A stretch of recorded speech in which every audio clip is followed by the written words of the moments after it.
The developers of Beyond Skyrim Cyrodiil recently dropped some video updates regarding the project's current status and the dramatic transformation of the province during the 4th era. Throughout this video, I will be analyzing those updates while offering my own commentary and observations on the progress. Make sure to stay tuned until the very end for Dream Time. So let's get started.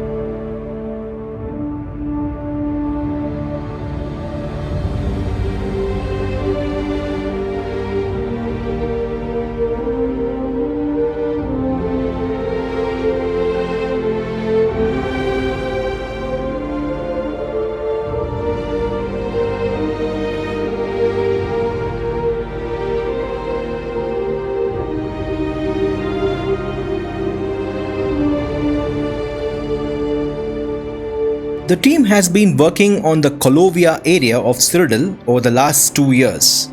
This huge area contains the counties of Anvil, Quach, Skingrad, and Corrup.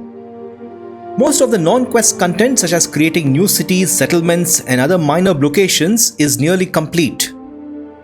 That includes the city of Such, the town of Duskwatch near the Hammerfell border, Brina Cross on the Gold Road, and many farms, estates, and vineyards to give County Anvil a more lived-in feel.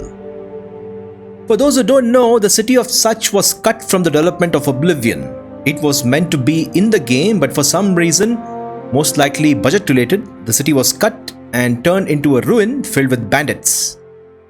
In the Beyond Skyrim Cyrodiil lore, 100 years after the Oblivion crisis, Fort Such was rebuilt along with the settlement. NPCs living in Such are either part of the Imperial Legion or they are in town serving the Legion.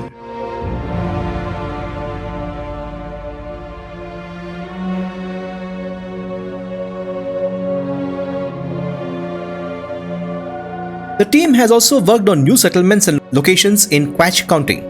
For example, Old Wall is one such village located north of Quach and is built around the ancient remains of a gate in Warren's Wall. The editing and implementation department has finished its work on bringing the village of Old Wall to life with NPCs, dialogues, scenes, and a side quest.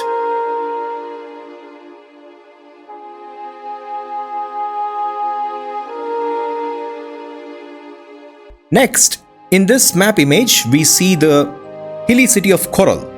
Somewhere north in the Jalal Mountains is a new minor city of Sancre.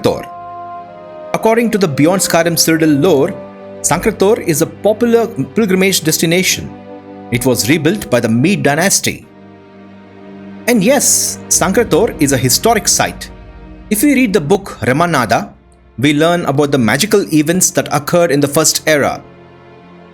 Following the breakup of the Alesian Empire, the Amulet of Kings was lost amid chaotic civil war and its attendant looting. According to a legend, a certain King Hrol tracked down the spirit of Saint Alesia, who wore the Amulet of Kings around her neck. They coupled and a hill named Sancre rose on the spot. The infant Reman Cyrodiil was found upon the crest wearing the amulet on his brow.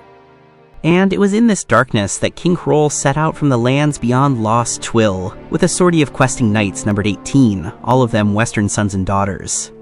For Hrol had seen in his visions the snakes to come, and sought to heal all the borders of his forebears.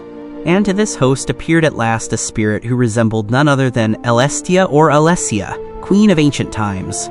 She bore in her left hand the dragon fire of Akatosh, and in her right hand the amulet of kings, and on her breast a wound that spilled void onto her mangled feet.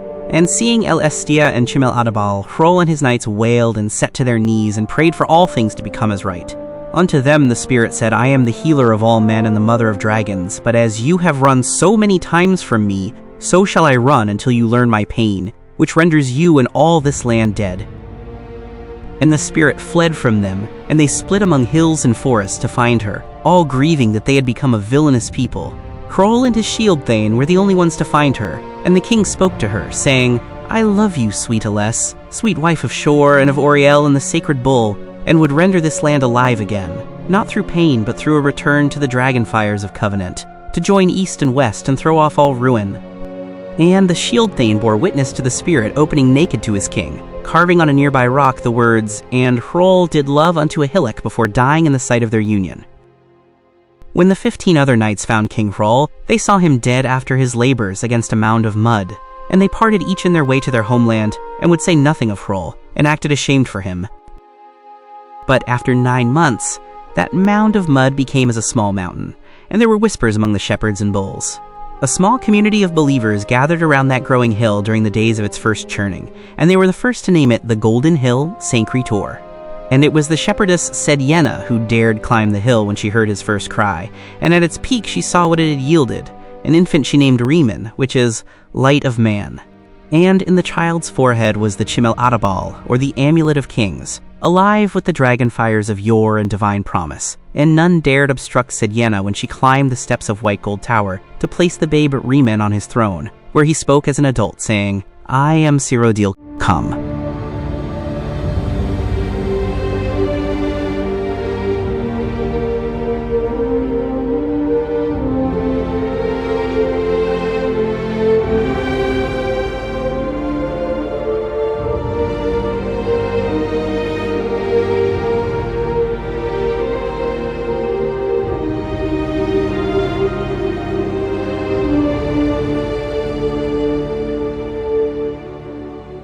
Oh wow, what a magical story. So Sancre is Golden Hill. That is so cool. And now we know how Cyrodiil was born a man. Kirkbride writes some crazy stories. What impresses me is how the team has evolved Sancre from a mere Aelid ruin as depicted during the events of the Oblivion Crisis into a vibrant center of spiritual significance.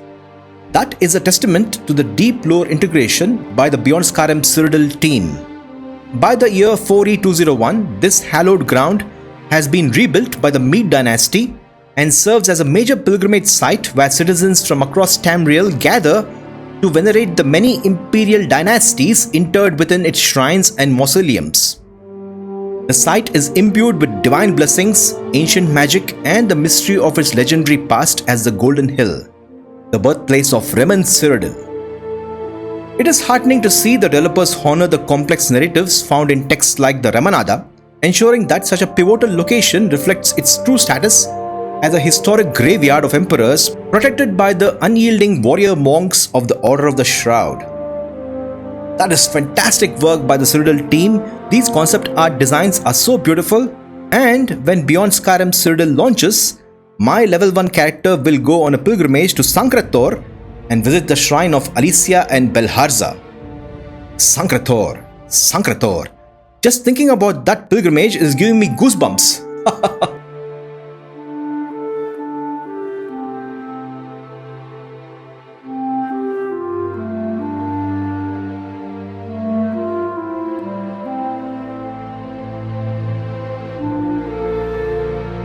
Next, let's take a look at this map image where we see the giant city of Skingrad.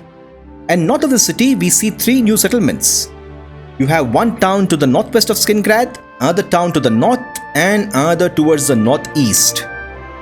These were not around in Oblivion. What could they be?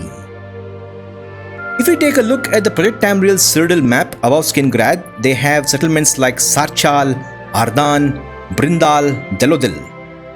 Of course, we should not compare both of these projects as they are completely different. But as a fun exercise, can anyone guess the names of these 3 towns above Skingrad? Please share them in the comments and I will pin them.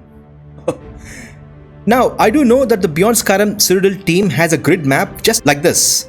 But unlike Project Tamriel, they don't share it with crazy people like me. They keep it internal. Hey Cyrodiil team, since the project will take another 4 to 5 years to develop, kindly share your grid map for the benefit of the Elder Scrolls community. You are creating something magical and everyone needs to marvel at your creation. Please share the grid map. Now, regarding the cities in Colovia. The team mentioned that the city of Quach is content complete for the most part. Of course, we all know back in 3E433, Quach was a ruin as it was destroyed during the Oblivion Crisis. In the Beyond Skyrim Cyrodiil lore, it was rebuilt 13 years after its destruction, but the city still bears the scars from that time. Corrup has most of the content implemented, Skingrad still needs some side quests implemented, Anvil City is almost complete with NPC scenes and schedules implemented. The quest implementation team is finishing the questing content of the city. Now, according to the developers, Colovia features an impressive 47 settlements and a total of 662 NPCs. This level of detail surpasses even Bethesda's typical efforts. We have seen how they handle smaller spots like Brina Cross in Oblivion and Rorikstead and Kathwaston in Skyrim, often just adding a couple of buildings and a few NPCs. In contrast, the Cyrodiil team is constructing entire towns and villages complete with quest-integrated NPCs and full dialogue. Such dedication to the project is truly remarkable. With over 40 side quests and 100 miscellaneous quests, there is a lot to do here in sunny Colovia. The team says some navigation work is still pending and many areas require a second pass. I assume by the end of 2026, Colovia will be fully done. Now, Colovia is a huge landmass. Completing it is a significant milestone for the Cyrodiil team, and huge congratulations to all of the devs.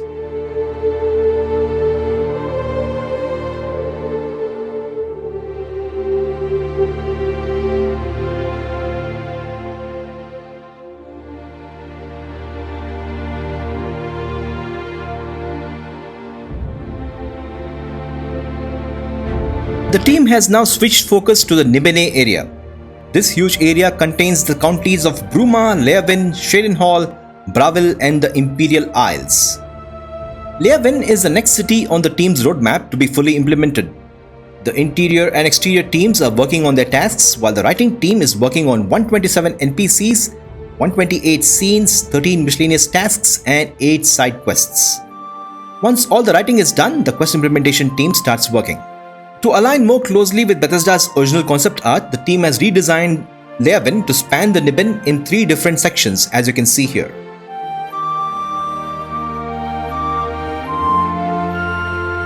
Once Leavin is done, the team will focus on Cherenhal. The writing for the city is undergoing final revisions along with art and asset work. The team is also creating a new city in the eastern portion of the map. In Oblivion, this area was largely empty and uninhabited landscape. Here you will find the faded resort town of Corrup. Over in the eastern Nibenay, we have Corrup, a prominent retreat in the hardened Valus border region. Scorned and neglected, the once decadent resort town lies weakened, occupied only by those who wish remain hidden from the wider world. Despite its pitiful state, the cautious denizens of Corrup have made the best out of a bad situation and worked hard to keep the town in running order. For a weary traveler, the exotic abodes and inviting bathhouses are sure to be a welcome sight. Though the town was not in Oblivion, it is featured in Elder Scrolls lore. Corrup was mentioned in the book 2920 Second Seed V5. It was here that Emperor Remen Cyrodiil's 3 mistress, Ridja, was captured by the Imperial Guard for suspected conspiracy against the Emperor. Your Imperial Majesty, said the potentate Versidue, opening the door to his chamber with a smile. I have not seen you lately. I thought perhaps you were indisposed with the lovely Ridja. She's taking the baths at Corrup, the Emperor Remen III said miserably. Please, come in. I've reached the stage where I can only trust 3 people. You, my son the Prince, and Ridja, said the Emperor petulantly. My entire council is nothing but a pack of spies. What seems to be the matter, Your Imperial Majesty? Asked the potentate Versidue sympathetically, drawing close the thick curtain in his chamber. Instantly, all sound outside the room was extinguished, echoing footsteps in the marble halls and birds in the springtide gardens. I've discovered that a notorious poisoner, an Orma tribeswoman from Black Marsh called Ketchika, was with the army at Caer Suvio while we were in camp there when my son was poisoned. Before the battle at Bodrum, I'm sure she would have preferred to kill me, but the opportunity didn't present itself, the Emperor fumed. The Council suggests that we need evidence of her involvement before we prosecute. Of course they would, said the potentate thoughtfully.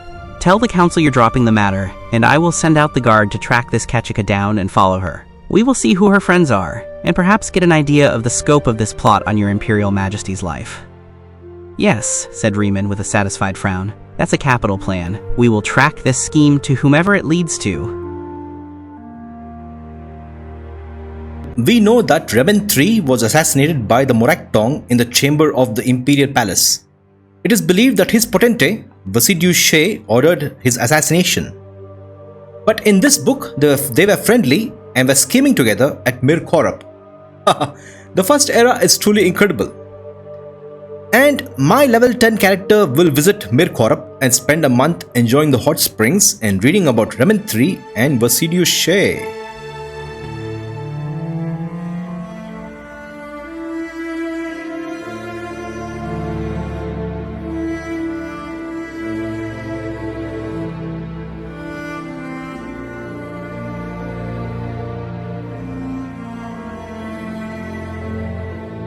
And finally, let's get into the Imperial City, the big one.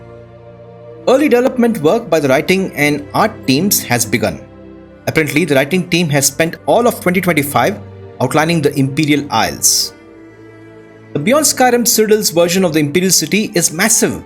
183 interiors, 400 NPCs, 55 side and miscellaneous quests. That is a massive amount of writing work. Holy crow. And you can see here the planning spreadsheet where the various NPCs are mapped to buildings or areas. Incredible organization and project management here. With Leavin, Sherin-Hall, Bravil and the Imperial Isles still in the works, there are 4 major counties left to complete. Given the remaining workload, I anticipate another 3 to 4 years of development or maybe more. Does a 2030 release date seem like a realistic goal? I'd love to hear your thoughts in the comments. Alright guys, we have come to the end of this month's Beyond Skyrim Cyrodiil update. We can clearly see the passion and dedication in the work here. Thank you Cyrodiil devs for all the hard work and dedication. The community sends lots of positive energy your way, and hopefully all of us get to explore 4th era Cyrodiil soon. Thank you all for watching, may the divines watch over you, but stay tuned for Dream Time.